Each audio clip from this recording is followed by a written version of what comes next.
the reggae music, it is the heartbeat of the people. I have no idea how it's ever was arrived at. It's brilliant. It's a paradigm for the cosmos. People that don't feel love, they will get the love from us. Carlton Barrett was the heartbeat of Bob Marley and the Wailers. Known for popularizing the one-drop rhythm, Carlton's drumming not only drove Bob's music forward, but also helped define a genre. With his contributions to reggae music and a legacy that continues to inspire drummers around the world, Carlton Barrett remains one of the most influential drummers of all time. Join us as we dive into the genius of Carlton Barrett. Gonna be all right. Rise up this morning. Carlton Carly Barrett was born in 1950 in Kingston, Jamaica. Growing up in a turbulent time in the country, he worked as a welder throughout his teenage years and had to get creative as he started his own drumming journey.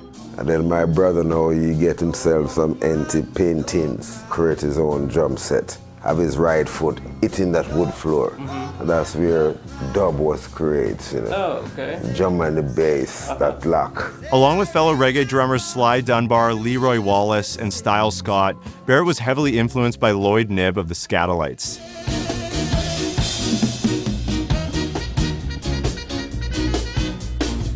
Carlton's early experience playing music came from his family and community.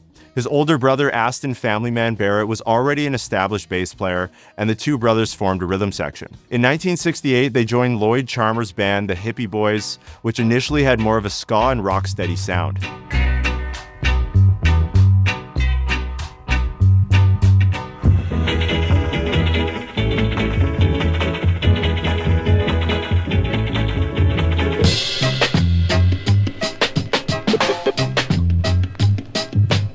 The band quickly became big in Jamaica and were an in-demand studio band by 1969. They played on songs that went on to become hits, such as Derek Morgan's Hold You Jack and Harry Johnson's Liquidator.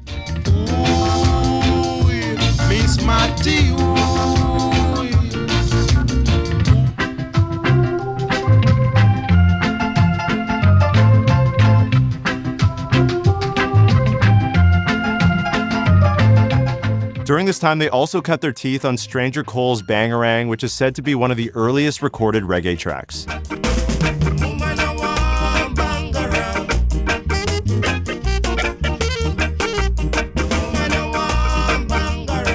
Over time, Carlton and Aston's achievements caught the attention of eccentric producer Lee Scratch Perry, who would include the pair in an elite studio band called the Upsetters. Carlton's tight-fisted yet laid-back drumming would be the driving force behind many classics produced during this time, like Seta Iration Dub.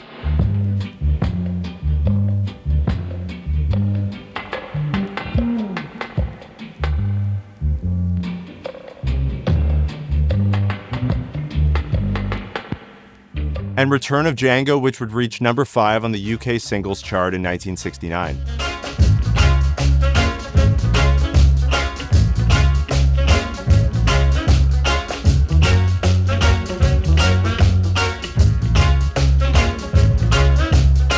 Around this time, the Wailers trio, consisting of Bob Marley, Peter Tosh, and Bunny Wailer, began collaborating with Lee Perry. But after 8 months of working with Perry, the Wailers parted ways with him.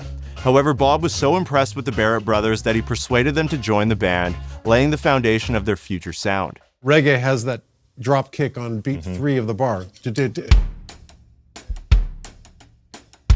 Nothing on one. Yeah. One is an empty void, an endless expanse of nothingness, a soulless, dark, black hole. Nothing. There is no one. 3 is where the shit happens.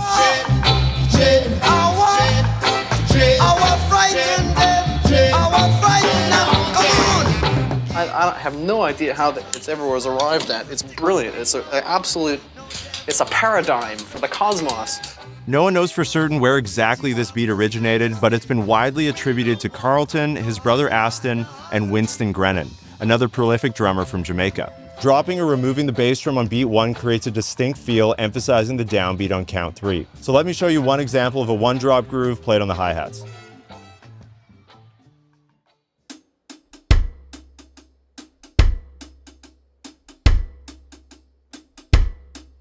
One of Carlton's most famous uses of the one drop is heard in the classic song Stir It Up. Listen to how it locks in with Aston's bass line, creating a groove that's both relaxed and driving.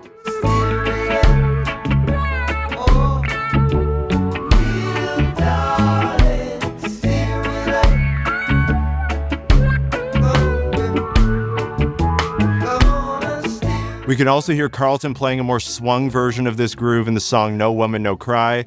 Again, pay attention to that bass drum and the cross stick, really emphasizing beat 3. In this great future, you can't forget your past. So dry your tears, I say. And no woman no cry. No woman no cry. Speaking of Carlton's swing feel, we can also hear this on the song Three Little Birds, but notice how Carlton's even more delicate on the hi-hat in this one. Don't worry about a thing. 'Cause every little thing gonna be alright. Singing don't worry. Now, moving to a song like Roots Rock Reggae, we can hear how Carlton embellishes this. He'll add in some extra cross sticks, he'll throw in some toms in between the groove, and then also at the end of the phrase, there's some bigger fills.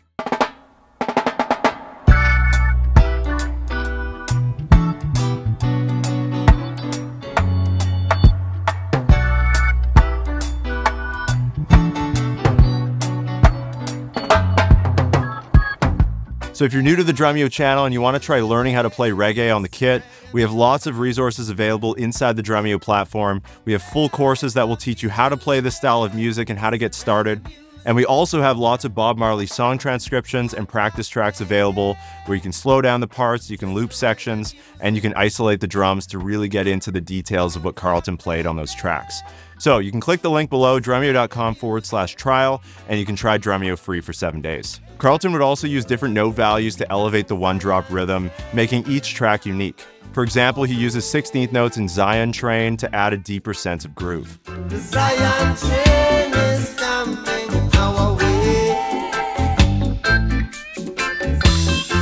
When asked about his approach to drumming, Carlton explained that it's a spiritual vibe that I try and get from my drums to the music. Because drums come from the slavery days and from Africa, it comes with a lot of history. The reggae drummer carries that history more than the guitarist or keyboard player, and the good reggae drummers make playing a spiritual experience. As we've heard, Carlton liked experimenting with the one drop, creating different variations. One of these is called the stepper's rhythm, which is essentially the one drop with a steady bass drum on every quarter note. It's this love, it's this love, it's this love, it's this love that I'm feeling. It's this love, it's this love, it's this love, it's this love that I'm feeling. The track Could You Be Loved features more of a disco-style groove. And here Carlton's accenting all of the offbeats on the hi-hat. And the thing to remember here is when you're playing that accent on the offbeat, you want to play that first note louder, and the two following are going to be a little bit quieter.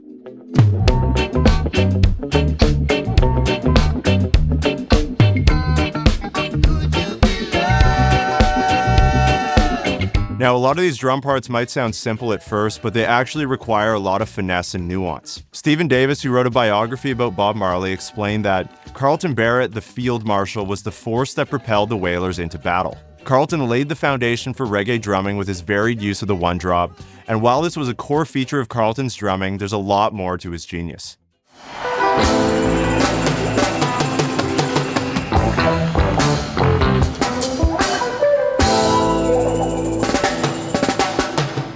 Carlton wasn't just a drummer, he was an innovator. He revolutionized reggae drumming with his subtle yet powerful playing style, which was characterized by a tight, controlled approach, always remaining in the pocket. He usually added a slight swing to his playing, adding an extra layer and laid-back feeling to his groove. Oh, no chains around my feet, but I'm not free. Oh. He was also known for his sparse use of crash cymbals, opting instead for more rhythmic elements like rim shots to keep the groove steady and engaging. This is especially noticeable on the track I Shot the Sheriff. I shot the sheriff, but I didn't shoot no deputy.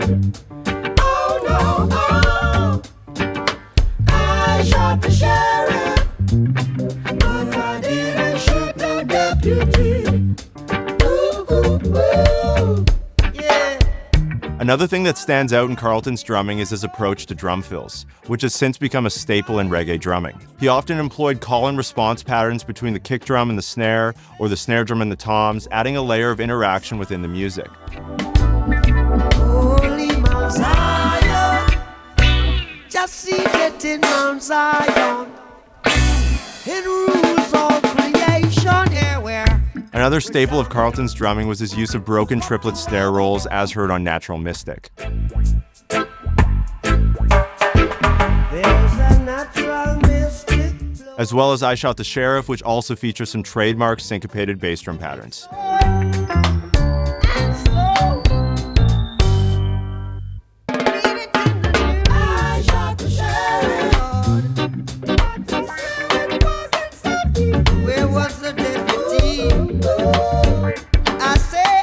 Carlton was also skilled in crafting memorable drum intros, and one of his most famous was from the song Get Up, Stand Up.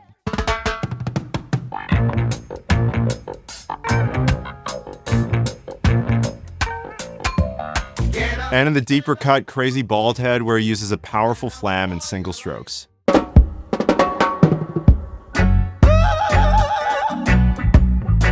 The intro to Them Belly Full But We Hungry is also unique, featuring some trademark phrasing and tom fills from Carlton.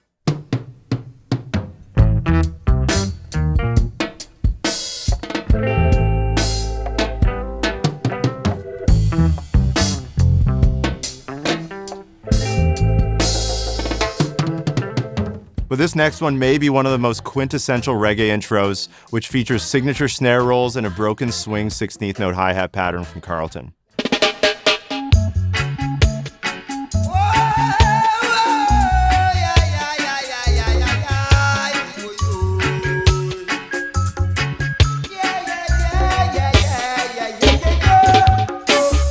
Carlton was also known for his creative use of the hi-hat. Whether playing tight for a close sound or more open for a splashier effect, his hi-hat work was always tasteful and innovative. Rise, oh fallen fighters, rise and take your stance again. Is he who fight and run away, live to fight another day, buddy. Carlton's hi-hat work is also on full display in the track Exodus, which is one of my personal favorite Bob Marley tracks. And in the intro, he plays a relatively straightforward pattern, elevating it through clever use of accents and dynamics.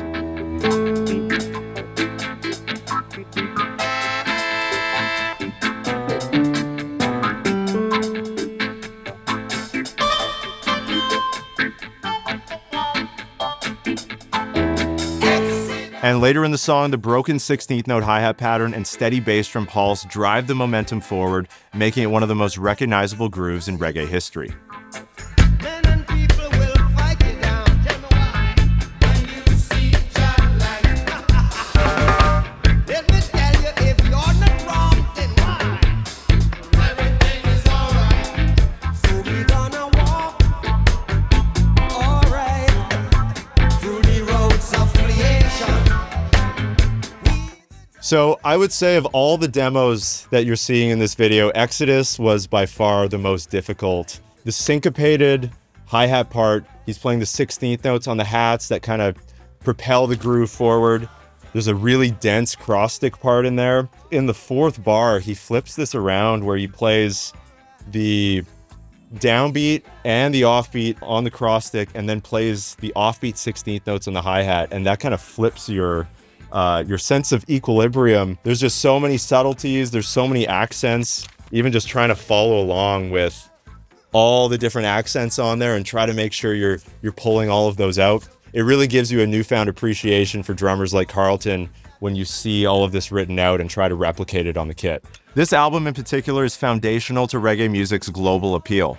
It helped launch the genre to worldwide critical and commercial success and continues to be an anthem for many people around the world today.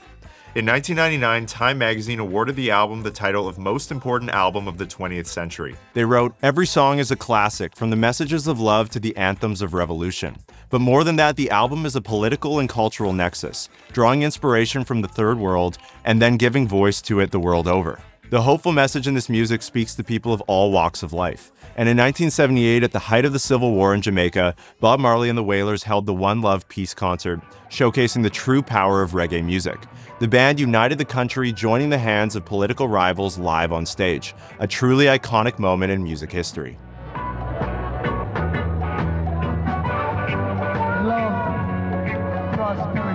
Carlton's contribution to reggae extends beyond his drumming. He helped write and arrange several iconic Bob Marley and the Wailers songs.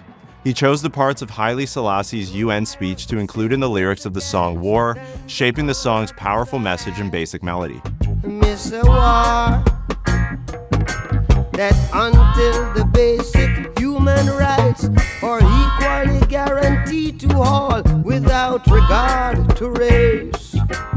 This a war. He also wrote most of the lyrics to the song Them Belly Full But We Hungry. Them belly full but we hungry. A hungry mob is a hungry mob. A rain a fall but the dirty tough. A yatta yuk but the you'd not enough. You're gonna die. Outside of his work with Bob Marley and the Wailers, Carlton lent his talents to other key reggae figures. He contributed to Bunny Wailer's solo albums such as Blackheart Man.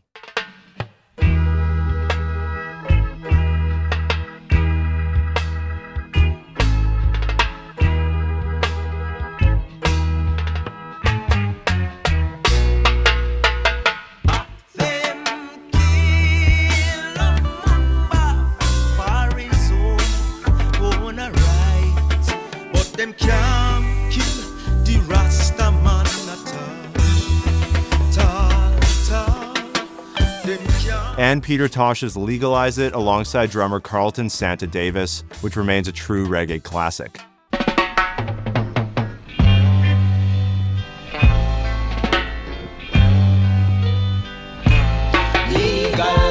Carlton's last recording with Dennis Brown and Gregory Isaacs in 1985 featured him playing some Simmons electronic drums in a rare rocker-style context, showcasing his adaptability and innovation in reggae drumming.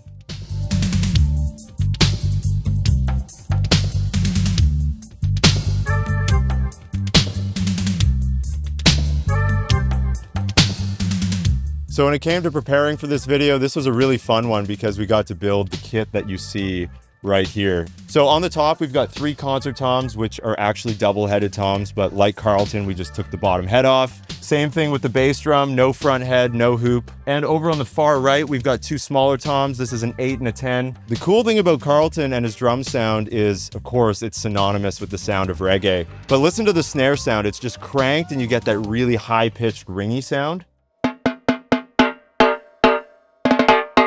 And then up on the toms, you can see we've got some duct tape and toilet paper underneath to really get that dead sound. Same with the kick drum, pretty dead. The other cool thing about Carlton's kit is there's no ride cymbal. We've got 4 crashes up top, we've got a set of hi-hats, and that's it. Something pretty unique about Carlton's playing and his setup that he had in later years. Sing along. Don't worry about a thing, 'cause every little thing is gonna be alright. Sadly, Carlton passed away during his prime at the young age of 36. But during his short career, he managed to define an entire genre of music, and his influence extends far beyond reggae. Carlton Barrett, obviously one of the great reggae drummers, such a beautiful approach and so inventive, and I think sometimes you just listen to the music and you absorb the songs so much, and then when you really start listening to the drumming, it's like, man, there's so much going on there, and there's so much creativity, so much inventiveness, so much groove happening.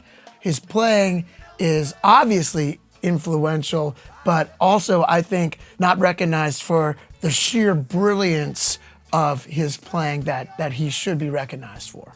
What Carlton Barrett did with Bob Marley and the Wailers is so insane. You know, he thought backwards. Everything is backwards. So even the fills are backwards. Everything is backwards. The one-drop style has been used and referenced in numerous songs outside of reggae, including songs by Frank Zappa, Rush, and Fish.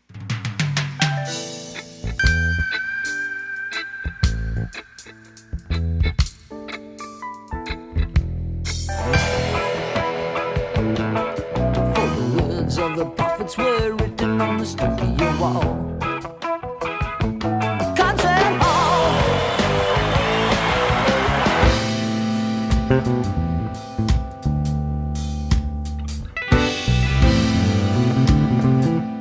I probably learned and ripped off a lot of his grooves just by listening to so much Bob Marley. You know, when I played with Frank Zappa, we were playing a lot of reggae. Even though he put weird stuff on top of it, he wanted it to be reggae. So for me, I just went to the Bob Marley stuff. So, and that stuff just has a deep, deep, deep pocket. It's sparse and it has a certain dynamic that you need to do balance-wise. But yeah, that stuff just grooves like crazy. And of course, Carlton's influence on reggae runs deep. And for any drummer trying to learn this style of music, you can't help but be influenced by his work with Bob Marley. First of all, the message is love, you know, basically trying to tell the people in the world that love is the only thing that will save you. Earth was made for everyone, so why should anyone suffer? So we say get up and stand up for your rights. And unite. Since Carlton's passing, the Wailers have continued to make music and perform around the world, spreading the ideas of love and acceptance. And now it's his nephew, Aston Barrett Jr., who carries on his legacy as their drummer and band leader. We travel everywhere in the world, and the love that we get, and people come to us. And you see the children, you see everyone from every race, every place. It's amazing. So, you know, it's peace, love, and unity. And that's what we want around the world. And that's therapeutic because that's what we need. People that don't feel love, they will get the love from us. Reggae drummer David McDavid, who continues to curate Carlton's website, sums up his impact on the world of music best, saying, like Bob Marley, Carly Barrett has no equal as a reggae musician. The level of sophistication of his writing, playing, and arranging is unparalleled. Carlton is the alpha and omega of reggae drumming, and one could devote years to emulating his brilliance. Well, there you have it, the genius of Carlton Barrett. In many ways, Carlton's drumming was more than just the rhythmic foundation of reggae, it was the pulse of an entire movement. His work with Bob Marley set a new standard for what reggae drumming could be, blending technical skill with an unmistakable feel. So the next time you listen to a Bob Marley track, take a moment to appreciate the groove, the rhythm, and the subtle genius behind it all. Now, before you go, make sure you leave a comment below and let me know one thing that you've learned from listening to Carlton Barrett. And lastly, don't forget about all the note-for-note Bob Marley song transcriptions and practice tracks we have available inside of Drumeo. There's a link down below, drumeo.com/trial, and you can try Drumeo free for 7 days. And with that, thank you so much for watching, and I'll see you all in the next video. Cheers.